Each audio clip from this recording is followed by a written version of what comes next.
दोस्तों आज हम बात करने वाले हैं एक ऐसे नायक की जो खुद को प्राउडली कहता मैं हूँ खलनायक, नायक नहीं, खलनायक हूँ मैं। और जैसे ही हीरोइन एंट्री करती भाई साहब का दिल ऐसा धड़कता मानो हार्ट बीट पे डीजे बज रहा हो। आपका ना दिल धड़काना, मेहंदी लगा के यूं शर्माना, प्यार आ गया रे। अब सोचिए जब हीरोइन उसे देखती तो सीधा सवाल ठोक देता, क्या यही प्यार है? हाँ यही प्यार है। और फिर अपने दिल की सारी पागल हरकतों को शेरो शायरी में बदल देता। मेरा दिल भी कितना पागल है, ये प्यार तो तुमसे। लेकिन मजे की बात यह है कि ये नायक खुद ही अपने दिल से कंफ्यूज भी हो जाता। दिल खोया है यहीं पे कहीं पे, तू जरा बता। अब जरा सोचिए ये जनाब डांस फ्लोर पर उतरे तो पूरा फ्लोर हिल जाता। आसमां को धरती पे लाने वाला चाहिए, और सड़क पर चलती लड़की दिखे तो गुनगुनाते हुए पीछे पीछे शुरू हो जाता। आते आते आते तेरी याद आ गई। अब प्यार हो तो भाई भी सीरियस हो जाता था, दिन रात हीरोइन के नाम कर देता था। जानम तेरे लिए रात दिन, अरमां मचल मचलते। लेकिन साथ ही तारीफ करना भी नहीं भूलता था। बहुत खूबसूरत हो, बहुत खूबसूरत। मगर असली सस्पेंस यही है, दिल का राज हमेशा छुपा लेता। तेरा ही दर्द छुपा रखा है। फिर जब दोस्तों के साथ पार्टी टाइम आता तो भाई साहब ऐसा डांस करते जैसे बिजली गिरी हो।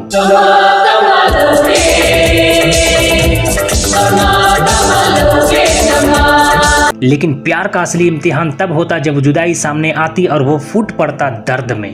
जिए तो जिए कैसे, कॉमेडी में भी कमाल करता। नहीं क्या? कभी लकी कबूतर बन जाता ओ नीले नैनों वाला तेरा लकी कबूतर। तो कभी चोली में दिल चुनरी में दिल की टेंशन झेलता। चोली में दिल है मेरा, चुनरी में दिल है मेरा। और जब बात मोहब्बत की कस्मों तक पहुंचती तो सीधा ऐलान, तुम्हें अपना बनाने की कसम खाई है। अब सस्पेंस की क्लाइमेक्स सुनिए। जब प्यार पर पहरा लगता तो ये नायक पीछे हटने वाला नहीं था, बल्कि तो प्यार करने वालों को जब जब दुनिया तड़पाएगी। और हाँ एक मजेदार बात, कभी कभी अपने दोस्तों को धमकी भी दे देता था। ये पंगा नाल है मेरे नाल, पंगा नाल है मेरे नाल। और जब हीरोइन छोड़कर जाने वाली होती तो दिल से चीख निकलती। तो याद बहुत आएगा तो मैं क्या करूँगा। और टैलेंट इतनी भाई साहब, कभी कभी हीरोइन की बिंदी तक चुराने का हुनर रखता। तेरी बिंदिया उड़ा के ले गई मेरी निंदिया। और तो और कभी कभी उम्मीद भरे अंदाज में कह देता, कब तक रूठेगी, चीखेगी, चिल्लाएगी, कहता है एक दिन हसीना मान जाएगी। दोस्तों 29 जुलाई 1959 बॉम्बे की सरजमी पर जन्म लिया एक ऐसे सितारे ने जो आगे चलकर कभी मुन्ना भाई बना तो कभी खलनायक कहलाया। मुन्ना भाई, MBBS मुन्ना भाई, नायक नहीं, खलनायक हूँ। जी हाँ, हम बात कर रहे हैं संजय दत्त की। शराफत की किताब में मुझे खलनायक कहते हैं। लाइफ ने ऐसा धोया, मैं 4 बजा के सोया, सूरत से मैंने बोला। सुनील दत्त और नरगिस जैसी दिग्गज हस्तियों के घर जन्मे 3 बच्चों में सबसे बड़े संजय बचपन से ही सुर्खियों में रहते थे। लेकिन किसे पता था कि एक दिन यही बच्चा बॉलीवुड का ऐसा चेहरा बनेगा जिसकी जिंदगी किसी फिल्म से कम नहीं होगी। अरे जिंदगी जीने का मजा तब आता है दोस्त, जब मौत की उंगलियां थाम कर भागा जाए। साल था 1971, फिल्म थी रेशमा और शेरा, और स्क्रीन पर नजर आया एक नन्हा सा चेहरा। सिर्फ 12 साल की उम्र में संजय दत्त बने थे एक कव्वाली गायक।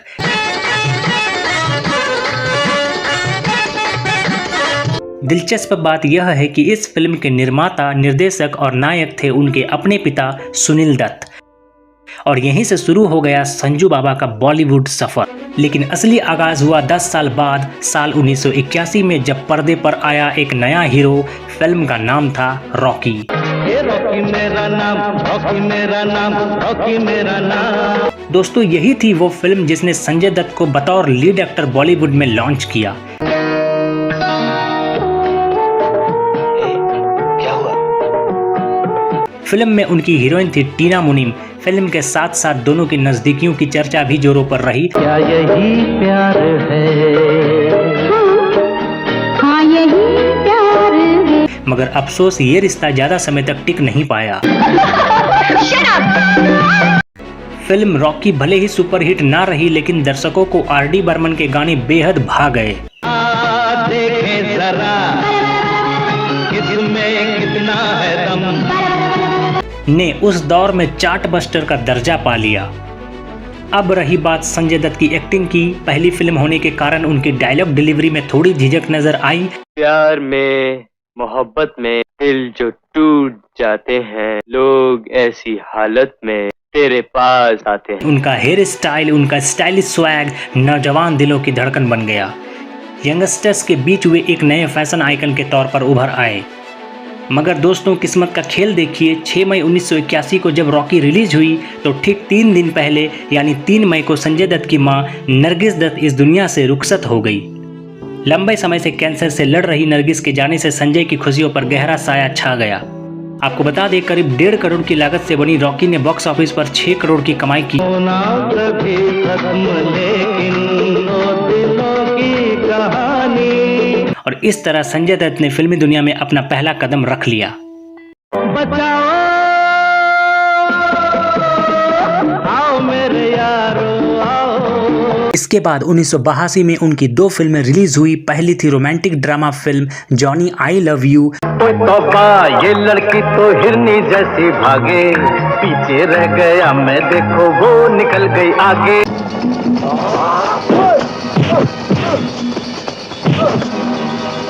जो 1 करोड़ 35 लाख के कलेक्शन के साथ फ्लॉप साबित हुई। हालांकि इसके बाद डायरेक्टर सुभाष घई की मल्टी स्टारर फिल्म विधाता, जो साल 1982 में रिलीज हुई, इस बच्चे के विधाता तुम हो, जो उस साल की हाईएस्ट ग्रॉसिंग फिल्म बनी। नशा ही कैसा मुझे होते होते मेरा खो गया। मीडिया रिपोर्ट्स के अनुसार यह फिल्म इतनी सफल रही कि इसका बाद में कन्नड़, मलयालम और तमिल में रीमेक भी बनाया गया। अगर अब वही दादू हैं जिन्होंने मुझे अबू बाबा की गोद में सौंपा था, तब सचमुच देवता है दादू। सब खेल है बस तकदीरों का, हाथों की। 1983 में निर्देशक सुभाष घई शुरुआत में संजय दत्त के साथ फिल्म हीरो करने वाले थे, मेरा जानू है तू मेरा दिलबर। लेकिन उनके अपरिपक्व व्यवहार और ड्रग्स की लत के कारण सुभाष घई ने संजय दत्त की जगह जैकी श्रॉफ को लिया। लगभग 2 करोड़ में बनी फिल्म विधाता ने कुल मिलाकर 16 करोड़ का ग्रॉस कलेक्शन किया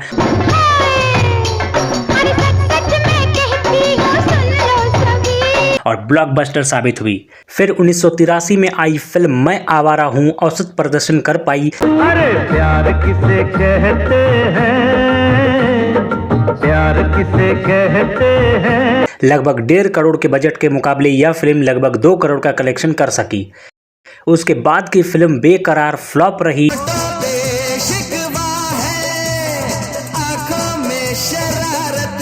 इसने केवल लगभग 1 करोड़ की नेट कलेक्शन की। इसके बाद 1984 में आई जमीन आसमान भी फ्लॉप रही। नेट कलेक्शन लगभग 1 करोड़ रुपए रहा और मेरा फैसला भी सफल नहीं हो सकी। उस फिल्म में संजय दत्त के लुक को मीडिया ने आलोचनात्मक नजरों से देखा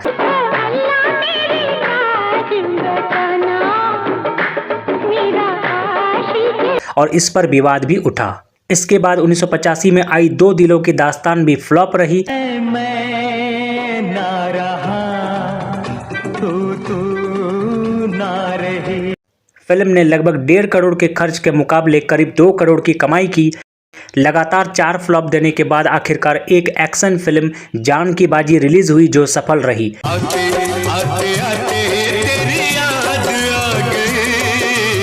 इसमें उन्होंने पहली बार डुअल रोल निभाया।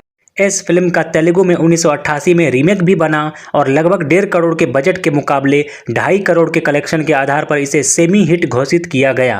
इसके बाद साल 1986 में महेश भट्ट निर्देशित क्राइम थ्रिलर फिल्म नाम आई, तो याद बहुत आएगा तो मैं क्या करूँगा। जिसे संजय दत्त और महेश भट्ट दोनों के करियर का टर्निंग पॉइंट माना गया। आपने शायद इसको पहचाना नहीं, क्योंकि कुछ देर पहले ये एक हट्टा कट्टा आदमी हुआ करता।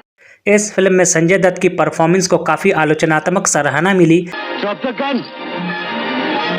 Drop the bloody gun! Film लगभग 2 करोड़ के बजट में बनी थी और वर्ल्ड वाइड यह 7 करोड़ के आसपास तथा भारत में लगभग 4 करोड़ के कलेक्शन के आधार पर सुपर हिट घोषित हुई। तेरी यादें चाहे जो सुलगते। फिल्म में पंकज उदास का गीत चिट्ठी आई है। बड़े दिनों के बाद हम बेवतनों को याद, आज भी बॉलीवुड के एवरग्रीन गीतों में शुमार है। चिट्ठी आई है